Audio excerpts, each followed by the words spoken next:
வணக்கங்க.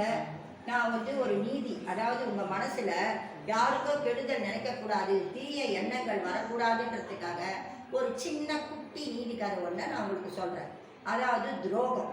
துரோகம் நம்ம யாருக்குமே பண்ணக்கூடாது. அதாவது நம்பிக்கை துரோகம் ரொம்ப மோசமானது. அது நம்மளையும் அழிச்சு நம்ம கூட இருக்கிறவங்களுக்கும் கெட்டது உண்டாக்கி நம்ம குடும்பத்தையே அழிச்சிடும். அதனால துரோகம் என்பதை எப்பவுமே மனசுல கொள்ளாதீங்க.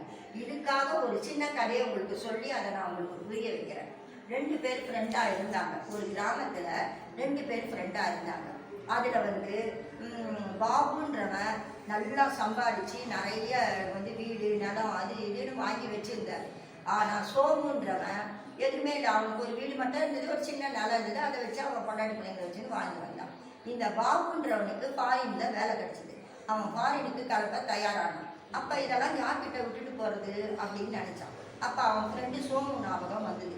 இவன் உடனே என்ன பண்ணா, சோமு கிட்ட போயிட்டு, எப்பா நான் ஃபாரினுக்கு போய் 5 வருஷம் உழைச்சிட்டு இன்னும் கொஞ்சம் பணம் எடுத்துட்டு வந்து இன்னும் பல பிஸ்னஸை பெருசாக்க போறேன். அதனால நான் ஃபாரினுக்கு கிளம்புறேன். நீ இந்த நிலத்தெல்லாம் வச்சு எவ்வளோ பலன் அளிக்குதோ அதெல்லாம் வச்சுக்கின்னு நீ குழைச்சிடு. நான் வந்த பிறகு என்கிட்ட ஒப்படைச்சிடுன்னு சொன்னான். அப்படி சொல்லிட்டு பாபு என்ன பண்ணா, எல்லா நிலத்தையும் பார்த்தா. இது சோமு பார்த்தா எல்லாம் நல்லா விளைஞ்சி நல்லா பூத்து குழுங்குச்சு. சரி இருக்கட்டும், ஒரு 5 வருஷத்துக்கு நம்ம பார்த்துக்கலாம் அப்படின்னு சொல்லி அவன் பிளான் போட்டுன்னு இருந்தான். 5 வருட காலம் ஓடியது. பாபு ஃபாரினுக்கு போனான், நல்லா சம்பாதிச்சான், பணமெல்லாம் சேர்த்துக்கிட்டான். வந்தான் திருப்பி கிராமத்துக்கு. நேராக யார்கிட்ட போவான்? அவன் ஃப்ரெண்டுக்கிட்ட தானே போவான். நாங்கள் சொந்தக்கார கூட அவன் நம்பலை, ஆனால் ஃப்ரெண்டை நம்பலாம். அவங்ககிட்ட போயிட்டு சோமுகிட்ட, எப்பா என் நிலத்தெல்லாம் இப்போ திருப்பி கொடுத்துரு, பணங்கள்லாம் நீ அனுபவிச்ச கொண்டாது இருக்கட்டும், நான் எடுத்துக்கிட்டு இனிமேட்டு நான் பயிர் செய்கிறேன், நான் பண்ணுறேன்னா. ஐயோ உனக்கு கதையே தெரியாதா? ஊருக்காரன் உங்ககிட்ட சொல்லலையா? எல்லாமே மழை இல்லாமல் வறண்டு போய் விளைச்சல் இல்லாமல் நான் ரொம்ப கஷ்டப்பட்டேன், தண்ணி கிடைக்கல, அதனால பாதி நிலத்தை விற்றுட்டேன், பாதி கொஞ்சோண்டு அது தரிசி நிலமாக கிடக்குது, அதனால என்னை மன்னிச்சிரி, என்னால் அதை பாதுகாத்து வைக்க முடியலன்னு சொன்னான். உடனே இந்த பாபுக்கு என்னாச்சு, மனசு ரொம்ப கஷ்டமா இருந்து நம்பி விட்டுட்டு போனோம். இவன் இந்த மாதிரி பண்றானேன்ட்டு அவன் நடந்து மெதுவாக போயின்னு இருந்தான். போயிட்டு இருக்கும்போது ஒருத்தர் அந்த ஊருக்காரர் எதிர்க்க வந்தார். அவர் என்ன சொன்னாரு, அப்பா நீ விட்டுட்டு போன நிலத்துல விளைச்சல் அமோகம், நாங்களாம் கூட அங்கதான் போய் கூலிக்கு வேலை செய்தோம், நல்லா அமோக விளைச்சல் அவன் செய்தான். சோமு நல்லா உழைப்பாடி, நல்லா பலன் கிடைச்சிது அவனுக்கு, நீ கொடுத்தது உன் ஃப்ரெண்டுக்கு ரொம்ப நல்லதுன்னு சொன்னார். உடனே பாபு சொன்னா, அப்படியா? அவன் எதையும் அவர்கிட்ட காட்டிக்க விரும்பல. சரி ஐயா, நான் இப்பதான் ஊர்ல இருந்து வந்தேன், நான் அப்புறம் பேசுறேன்னு சொல்லிட்டு போயிட்டான். போனா அவர்கிட்ட அவன் எதுவுமே கேட்டுக்கல. கடவுள் ஒருத்தன் இருக்காரு, அவர் பார்த்துப்பாரு. இவன்கிட்ட போய் நம்ம எதையுமே கேட்கக்கூடாதுன்னு இவன் வேற ஒரு பக்கத்து ஊருக்கு போய் இன்னும் விளைநிலங்கள் வாங்கி டிராக்டர் வாங்கி உழுது நிறைய பணம் சேர்த்து காரு பங்களான்னு மறுபடியும் அவன் நிறைய பணத்துக்கு சொந்தக்காரன் ஆயிட்டான். ஒரு நாள் இந்த பாபு என்ன பண்ணா, அந்த பழைய நிலத்து பழைய ஊர் பக்கமா பார்க்கலாம், நம்ம வீடு எப்படி இருக்குது பார்த்துட்டு போகலான்ட்டு அந்த பக்கமா வரும்போது அந்த சோமு பஸ் ஸ்டாண்ட்ல நின்றுட்டு இருந்தான்.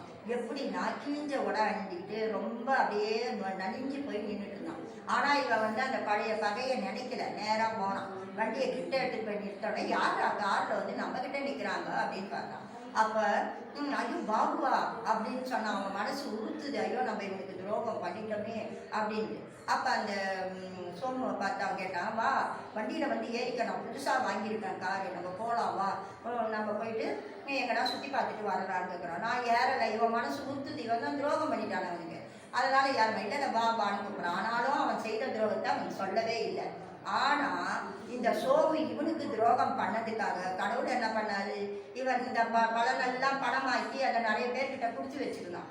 அவங்கெல்லாம் ஏமாத்திட்டு ஊரை விட்டே போயிட்டாங்க. இவன் கடைசியில ஒன்றுமே இல்லாம கிழிஞ்ச உடை அணிஞ்சு என்ன செய்யறதுனே தெரியாம தவிச்சு போய் நின்றுட்டு இருந்தான். சரி வேற ஊருக்கு போய் பழைக்கலான்னு பஸ் ஸ்டாண்ட்ல நிற்கும் போது தான் இந்த பாபு அவரை பார்த்தாங்க. அப்புறமா என்ன சொல்றாங்க, துரோகன்றது நம்ம யாருக்குமே நினைக்க கூடாது. அதுவும் ஃப்ரெண்டு உன்னை நம்பி விட்டுட்டு போயிடுறான், அவனுக்கு இரட்டிப்பா நீ கொடுத்துருந்தா எவ்வளவு மகிழ்ச்சி அடைஞ்சிருப்பான். ஆனா அவனுக்கு துரோகம் நீ செய்துட்ட. ஆனா உன்னுடைய சொந்தக்காரங்கெல்லாம் உனக்கு துரோகம் பண்ணிட்டாங்க. ஒருத்தவங்களுக்கு நம்ம துரோகம் செய்தா நம்ம குடும்பமா அழிஞ்சிடுவோம், நம்மளும் அழிஞ்சிடுவோம், நம்ம முன்னுக்கே வர முடியாது. லாபமோ நஷ்டமோ எதா இருந்தாலும் உண்மையை சொல்லி பழிச்சிருந்தானா அவனுக்கு நல்லது நடந்திருக்கும். ஆனா பாபு கஷ்டப்பட்டான், இந்த கிராமத்துல இருக்கும்போதும் கஷ்டப்பட்டான், ஃபாரினுக்கு போய் கஷ்டப்பட்டு பணத்தை எடுத்துட்டு வந்தான், மறுபடியும் பணக்காரனாகி எல்லார் எதிர்க்கையும் தலை நிமிந்து நின்னான். சோமு துரோகம் செய்ததால தலை குனிஞ்சு அவனுடைய சொந்தக்காரெல்லாம் அவனை ஏமாற்றி கடைசியில் நடு ரோட்டுக்கு எடுத்துகிட்டு வந்து நிற்க வச்சுட்டாங்க. ஆனால் பாபு அவனுடைய கழனியிலேயே அவனுக்கு வேலையை போட்டு அவனை நல்ல ஒரு நிலைமைக்கு ஆக்கணும். அவன் செய்த துரோகத்தை அவன் மறந்து இனிமேட்டு நல்லது தான் அவன் எல்லாருக்கும் செய்யணும். இதுதாங்க நீதி. துரோகம் யாருக்கும் செய்யாதீங்க, நண்பருக்கும் செய்யாதீங்க, குடும்பத்திலையும் செய்யாதீங்க. எல்லாருடைய நல்ல முறையில் பழகுங்க, நல்லபடியாக வாழுங்க. நன்றி.